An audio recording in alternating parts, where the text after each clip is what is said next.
nous avons été assez édifiés par le talent et l'ingéniosité des artisans du Burkina Faso, des artisans du Mali et du Niger, mais aussi des artisans des pays africains et des pays venant hors d'Afrique. Nous voulons, par cette occasion que vous nous offrez, féliciter et saluer son Excellence le capitaine Ibrahim Traoré pour avoir autorisé cette édition malgré le contexte sécuritaire difficile. C'est véritablement une édition de la résilience. Comme vous le savez, depuis 2014, le président de l'Assemblée est le parrain des différentes éditions du CIAO.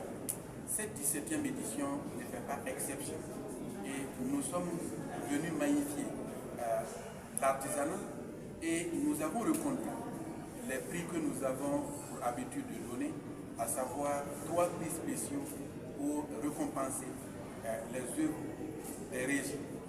Mais il vous en souviendra aussi que quand on parle du CIAO, le capitaine Thomas Sankara, son nom y est associé, parce que c'est lui, à travers sa clairvoyance, qui a institué depuis les années 1984 un marché de l'artisanat.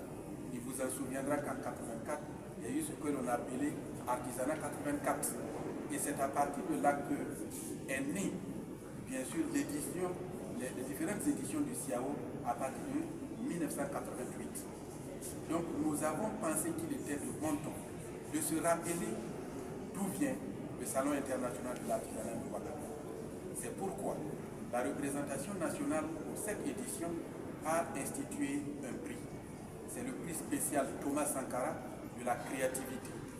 Ce prix vise non seulement à récompenser un artisan qui a fait preuve d'ingéniosité, de créativité, mais aussi de rappeler l'œuvre de Thomas Sankara, sa vision en matière de l'artisanat, qui nous rappelle à tout instant que pour notre développement, pour véritablement notre souveraineté économique, nous devons compter avec ce